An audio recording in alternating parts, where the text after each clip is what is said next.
Hola amigos y amigas, ¿qué tal? ¿Cómo estáis? Un gusto saludaros de nuevo y en esta ocasión lo hacemos para dar inicio a un nuevo módulo donde trataremos lo referente al aparato circulatorio o aparato cardiovascular.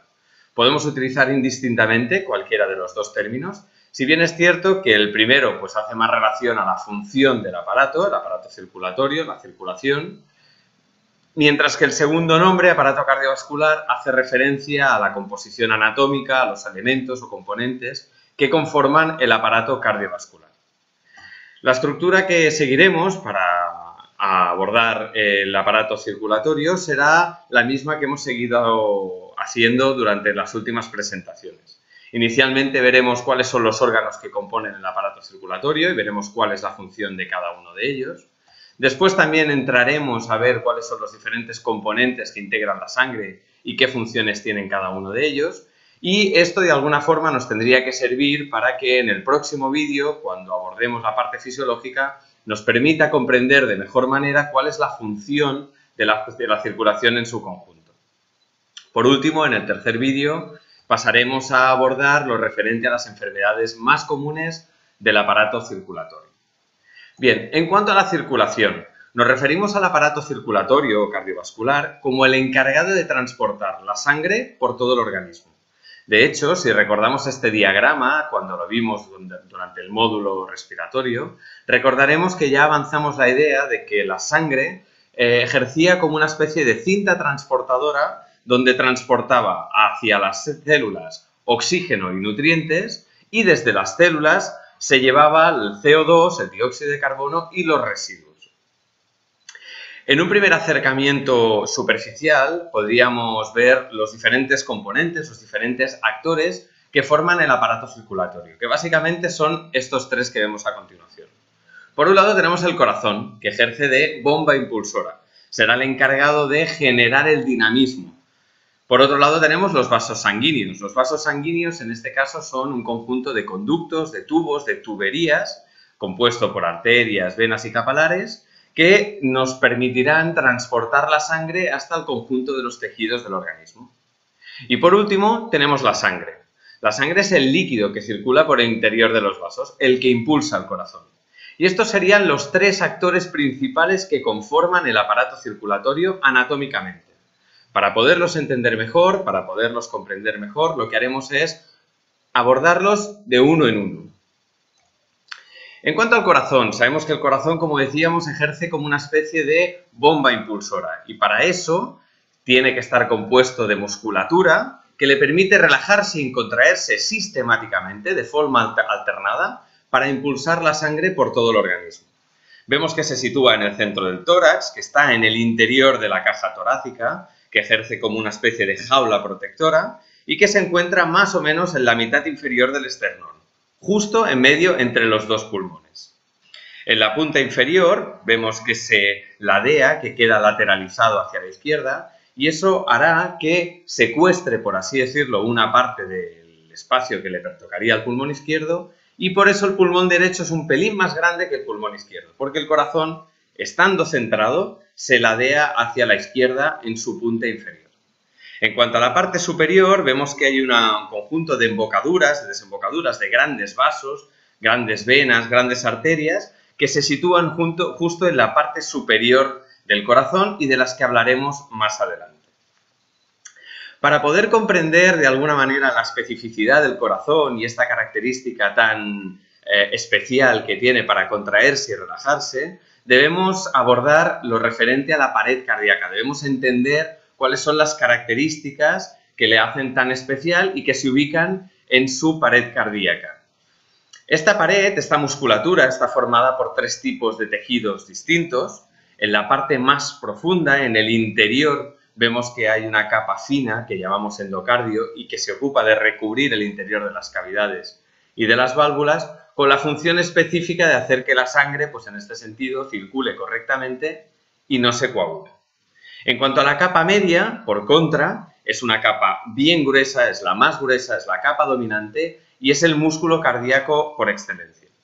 Si recordamos, cuando estuvimos hablando del aparato locomotor, dijimos que en cuanto a la musculatura habían dos tipos de músculos, estaban los músculos, la musculatura lisa y la musculatura estriada, la lisa correspondía a los tejidos de los músculos involuntarios, mientras que la musculatura estriada pertenecía a los músculos eminentemente voluntarios.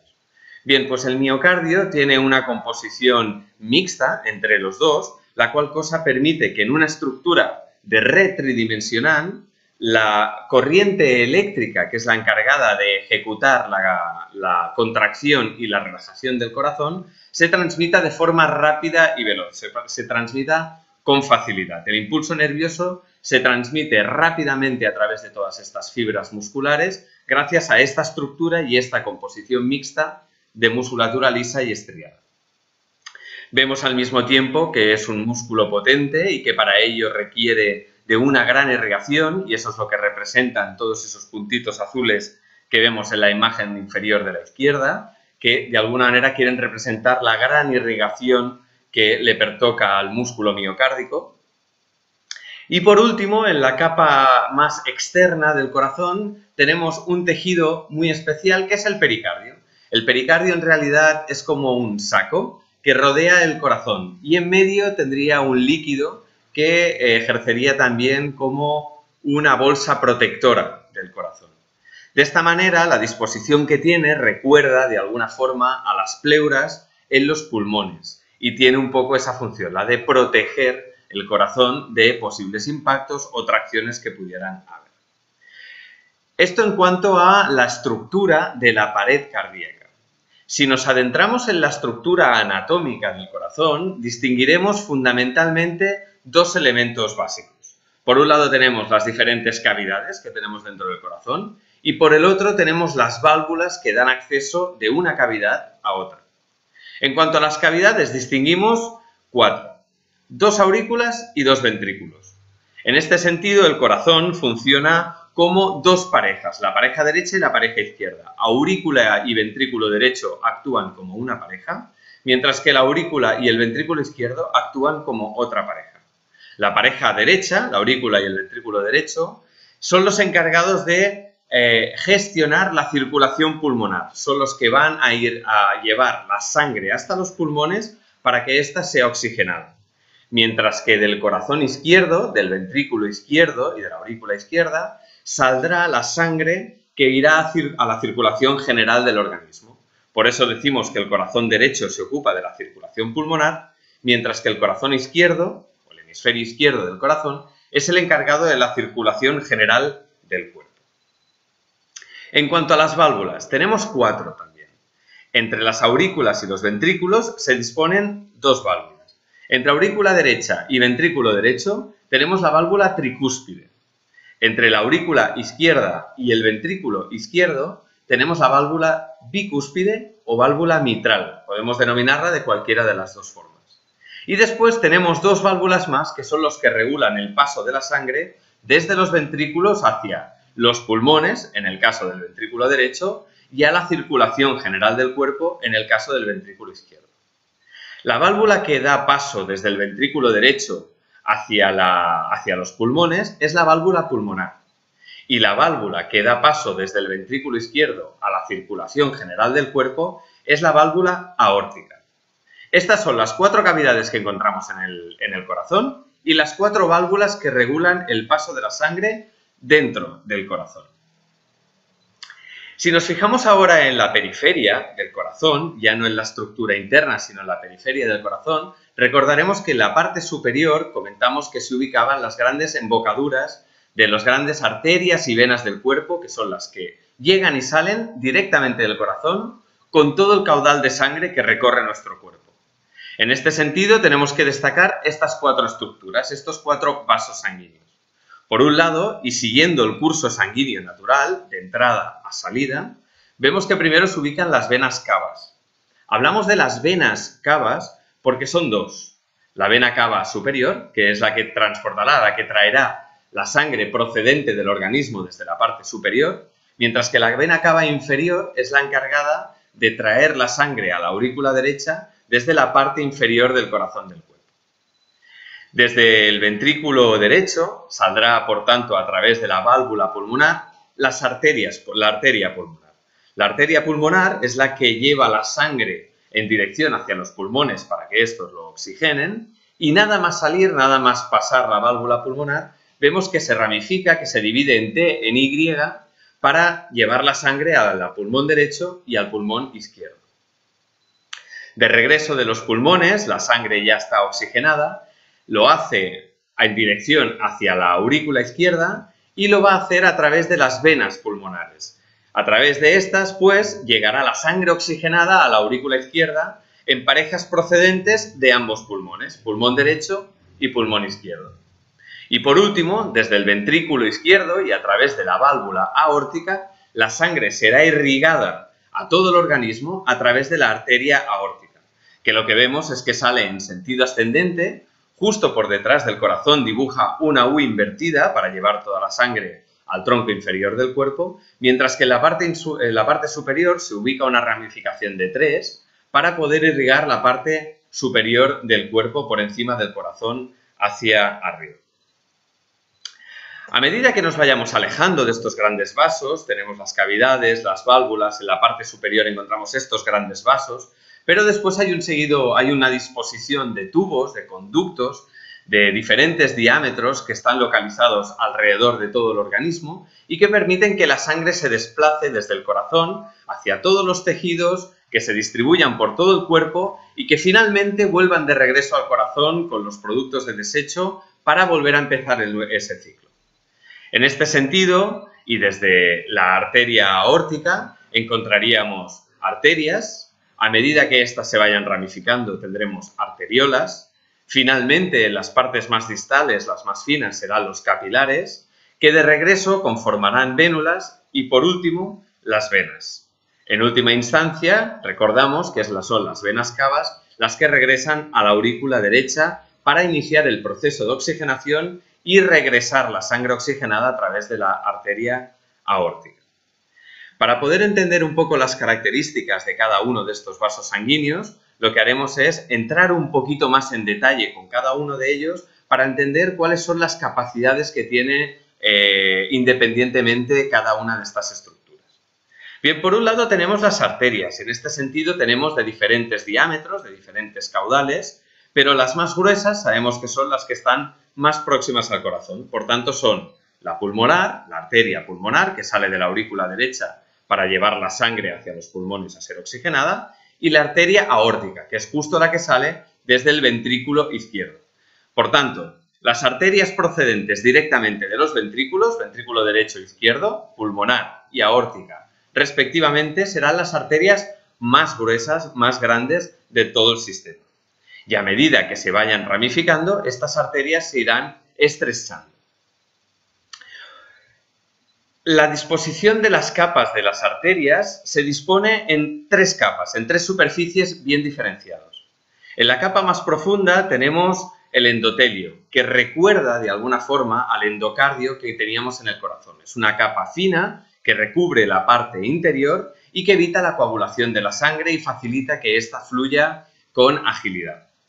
Mientras tanto, la capa media es la capa más gruesa, fundamentalmente de músculo liso, y que permite que ésta tenga una composición, la arteria, membranosa, elástica, fibrosa, y le da unas características muy especiales que veremos que luego tendrán una funcionalidad en nuestro organismo.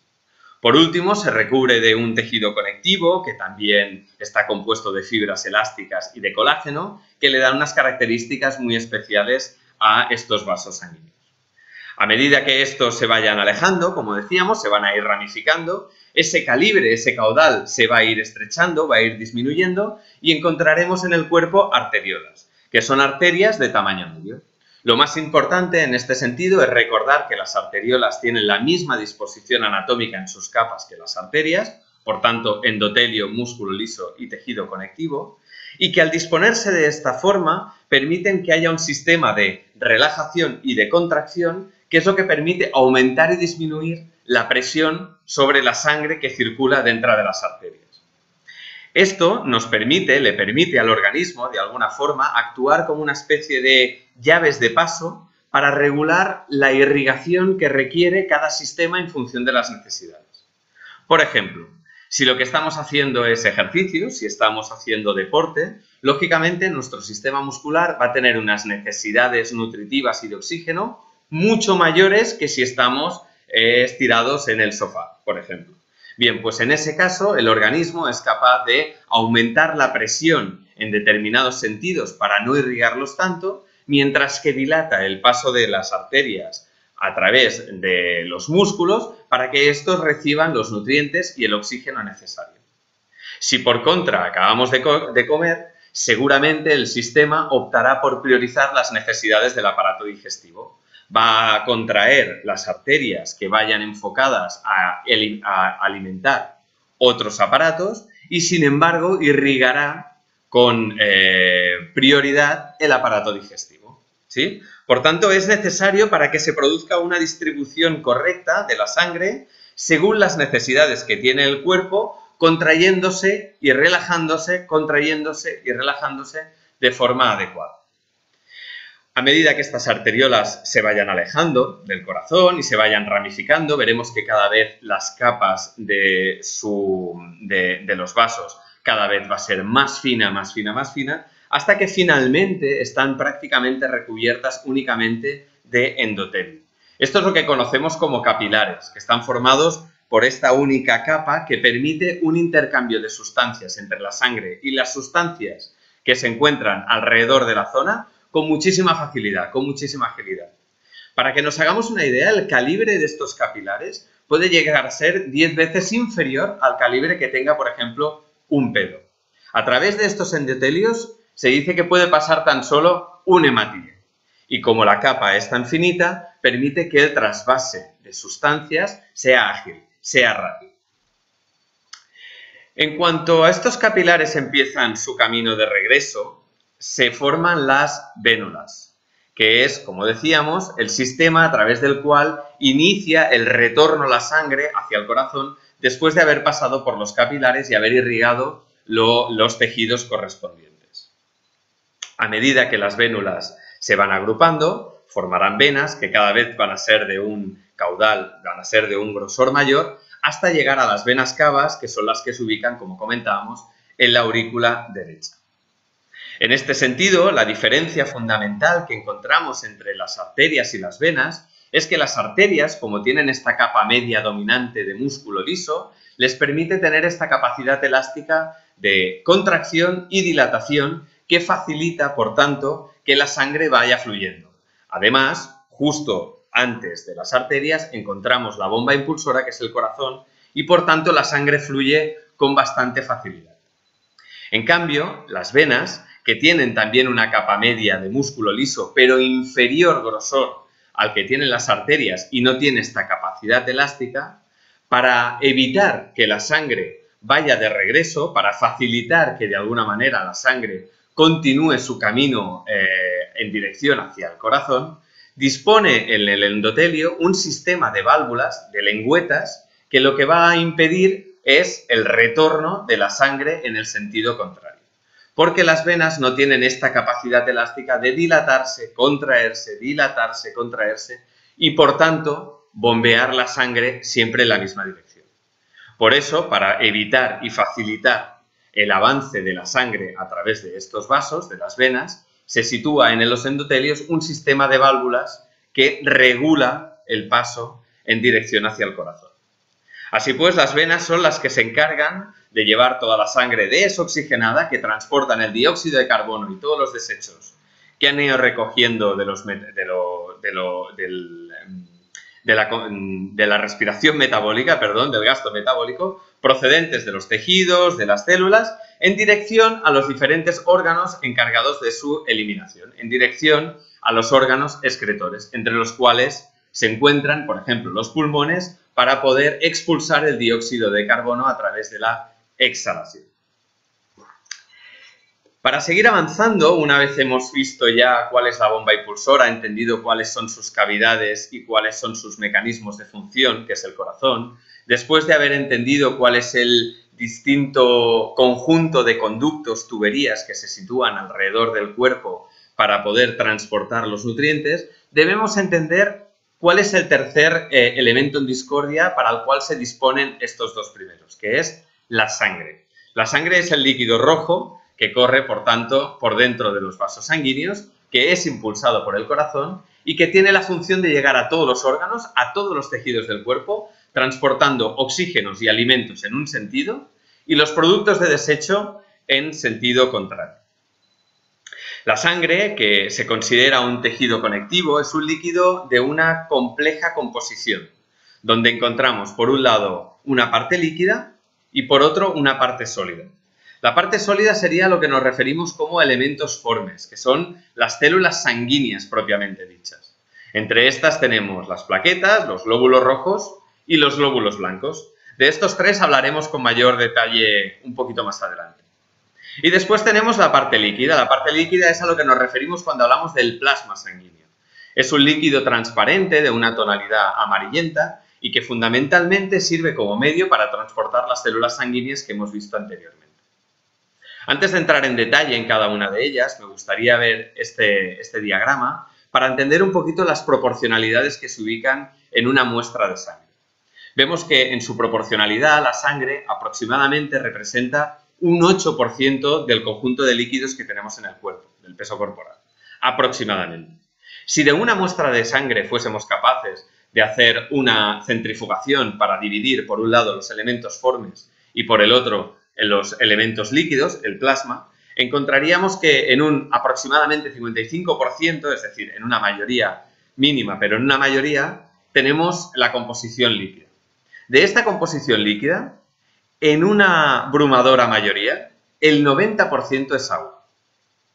Después hay un 10% también, entre un 9 y un 10% de otros componentes importantes también, como son iones, diferentes tipos de nutrientes que van a ser fundamentales, o gases, que van a ser fundamentales en la correcta función metabólica, además de un grupo de proteínas que son importantísimas en las diferentes conjunciones metabólicas.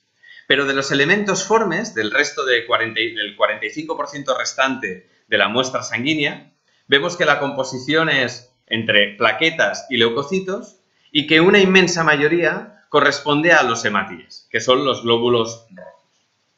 Lo que vamos a hacer a continuación es entrar en cada uno de estos tres, hematíes, leucocitos y plaquetas, para comprenderlos un poquito mejor, para verlos con un poquito más de detalle. Veremos ampliada la imagen de la derecha, donde se representa este líquido amarillento, el plasma, encargado de fluidificar, de transportar las células sanguíneas, donde se ubican el glóbulo rojo, con una estructura muy característica en disco bicóncavo. Tenemos también las plaquetas y los glóbulos blancos. Y la imagen de la derecha correspondería aproximadamente a la imagen que veríamos en un microscopio. En cuanto a los glóbulos rojos, los hematíes o eritrocitos, podemos utilizar cualquiera de los tres nombres, significan lo mismo.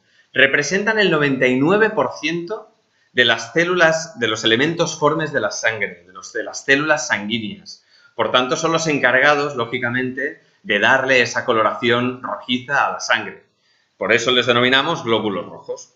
Son unas células muy curiosas, puesto que no tienen núcleo, y que además en su interior se ubican muy pocos orgánulos funcionales en el citoplasma de la célula del hematíe. Lo que sí que vemos es que prácticamente un tercio de su peso corresponde a la hemoglobina, y la hemoglobina es una proteína muy curiosa que tiene la capacidad de generar una afinidad muy especial con el oxígeno. De tal manera que la hemoglobina, cuando el oxígeno se encuentra en una alta concentración, cuando la hemoglobina pasa a través de un sitio como son los capilares pulmonares, donde el oxígeno se encuentra en una concentración alta, la hemoglobina lo que hace es captar ese oxígeno. Mientras que cuando llega a tejidos pobres en oxígeno, que requieren de oxígeno, altos en una concentración de dióxido de carbono, lo que hace la hemoglobina es liberar el oxígeno. Por tanto, transporta el oxígeno, la hemoglobina, desde los lugares donde hay una alta concentración en oxígeno a los lugares donde hay requerimiento de oxígeno. Por eso de los hematíes a veces se habla como auténticas bolsas de hemoglobina, porque es una de las funciones principales que tiene, al margen de tener otras, pero es una de las funciones principales que tienen los hematíes, los eritrocitos, es el transporte de hemoglobina, que en última instancia será la encargada de transportar el oxígeno y el dióxido de carbono, y, por tanto, por eso se le reconoce con este nombre. En cuanto a la forma anatómica, lo que comentábamos ahora, tiene esta forma de disco bicóncavo, sería como las lentes correctoras de la miopía, para que nos hagamos una idea, y esta formación no es en vano, puesto que facilita de alguna manera que se produzca el trasvase de gases con mayor facilidad. El lugar donde se fabrican, recordamos que es en la médula ósea roja, de esto hablamos cuando hablamos del aparato locomotor y nos referimos al extremo de los huesos, donde se ubica en el interior la médula ósea, que es allí donde se forman los eritrocitos. Y hablando de los hematíes, también quería referirme en este caso o hacer mención a la función del bazo. El bazo, en este caso, tiene una relación directa con los hematíes, no solo porque tiene la capacidad de almacenarlos cuando se producen en exceso, es decir, cuando hay un excedente de hematíes en el metabolismo, el bazo tiene la capacidad de almacenarlos para vertirlos al torrente sanguíneo cuando hay una necesidad, cuando hay un requerimiento extra. El bazo vierte ese excedente al torrente sanguíneo, sino que además tiene una función muy importante, si bien es cierto que no es vital, pero tiene una función muy importante en la eliminación de los hematíes envejecidos. De alguna forma, esto lo que nos introduce es la idea de que los hematíes se van regenerando, tienen ciclos vitales, y es lo que vamos a ver a continuación. Los glóbulos rojos, que tienen ciclos aproximados de unos 120 días, se forman, como hemos dicho, en la médula ósea roja, y el proceso de formación que siguen es el que vemos a continuación, que vamos a detallar de forma sencilla. Cuando los glóbulos rojos llegan al bazo envejecidos, en este van a ser fagocitados, van a ser destruidos. En este proceso de degradación se producen diferentes elementos, algunos son reutilizados, como la globina, que puede ser degradado en diferentes tipos de aminoácidos que serán utilizados para la síntesis de nuevas proteínas y además de la nueva generación de glóbulos rojos. Y luego va a haber otra parte que será, que conformará la transferrina, ferritina y también formará parte de la generación de nuevos glóbulos rojos, de nuevos eritrocitos. Una parte de los glóbulos rojos que son degradados será transformado en bilirrubina y a través del hígado excretados a través de las heces y de la orina. Por tanto, de los glóbulos rojos que son fagocitados, de los glóbulos rojos muertos, tenemos una parte que podemos reutilizar, que es la parte de la globina y lo que acabará siendo ferritina, y tenemos una parte que será desechada a través del hígado de la bilirrubina. Esa ferritina, aparte de los aminoácidos que derivan de la globina, se ubicarán en las extremidades, en la médula ósea de la extremidad de los huesos, donde en conjugación con la eritropoyetina, que es otro elemento importante en esta génesis, darán lugar a lo que se conoce como la eritropoiesis. La eritropoiesis no es más que la génesis de nuevos eritrocitos. Eritropoiesis, génesis de nuevos eritrocitos, y que se produce, como decíamos, en la médula ósea. Estos eritrocitos de nueva generación se vierten al torrente sanguíneo, entrarán en circulación durante aproximadamente unos 120 días, pasados los cuales regresarán de nuevo, entre otros lugares, al bazo, donde serán eliminados, degradados en globina, bilirrubina, transferrina, para iniciar por un lado el proceso de desecho de la bilirrubina y por el otro el proceso de reutilización de la globina y la transferrina en nuevos eritrocitos. Este es el diagrama, este es el ciclo vital de los glóbulos rojos de forma simplificada.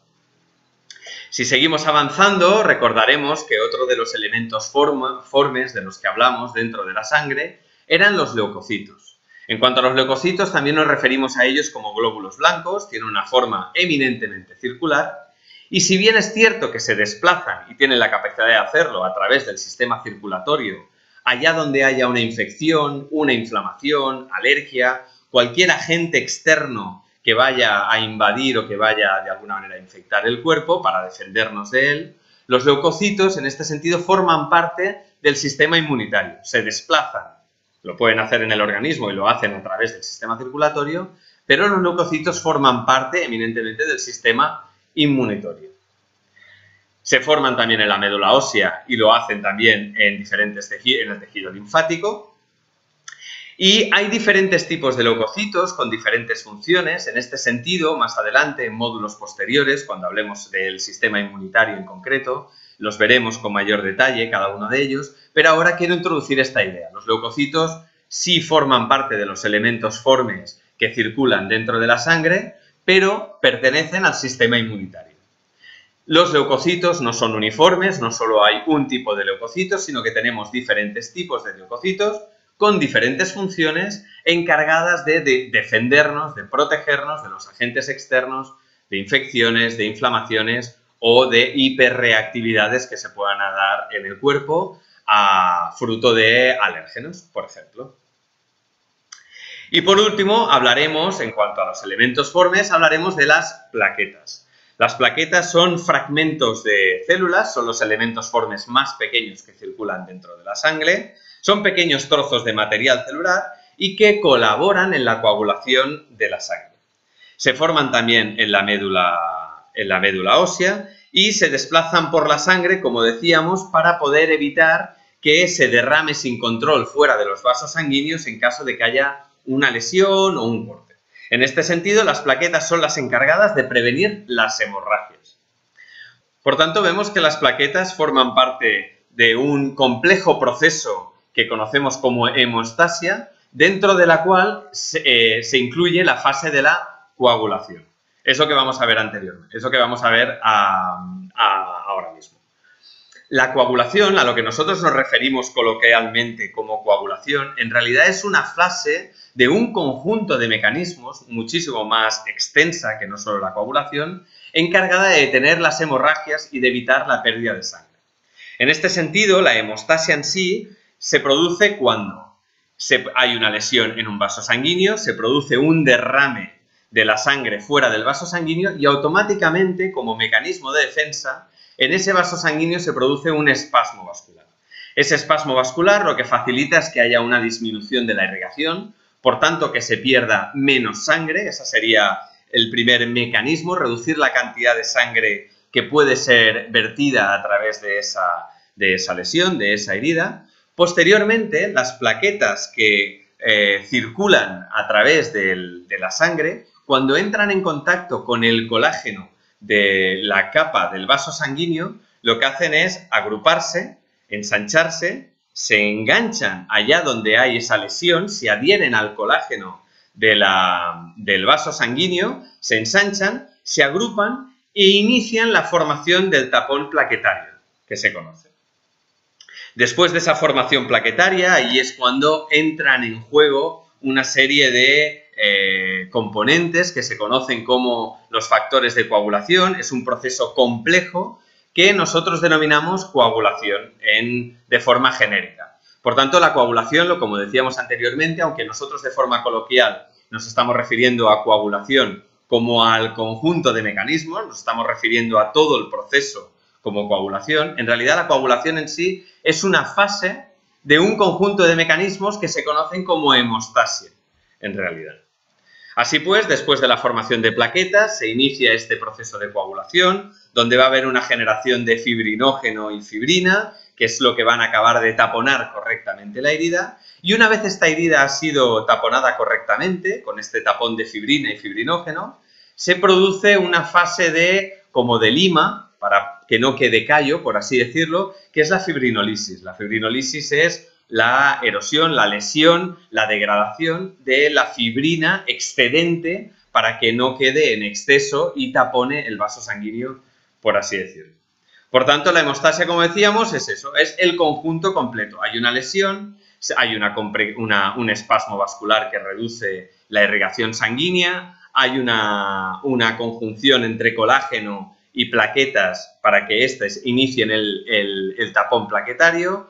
Entran en juego los factores de coagulación que van a generar fibrina y fibrinógeno para taponar correctamente la herida. Y por último, se liman todos los excedentes de fibrina y de fibrinógeno para que quede el menor callo posible a través del proceso de la fibrinólisis. Y con esto llegamos al final de este primer vídeo correspondiente al aparato circulatorio, donde hemos visto los atributos anatómicos correspondientes al aparato cardiovascular o aparato circulatorio. Espero que haya quedado claro, espero que os haya gustado, es un tema que a mí particularmente me parece bonito. Hemos visto, como decíamos, los componentes relacionados con el corazón, sus cavidades, válvulas, cómo se distribuyen los vasos sanguíneos a través del cuerpo, cómo al mismo tiempo la sangre que fluye dentro de las cavidades sanguíneas de los vasos sanguíneos tiene una serie de componentes que la hacen de especial interés, y lo que haremos en el próximo vídeo es estudiar, observar la circulación en su conjunto para entender la fisiología correspondiente al aparato cardiovascular. Os mando un saludo y nos vemos en el próximo vídeo. Chao amigos, chao.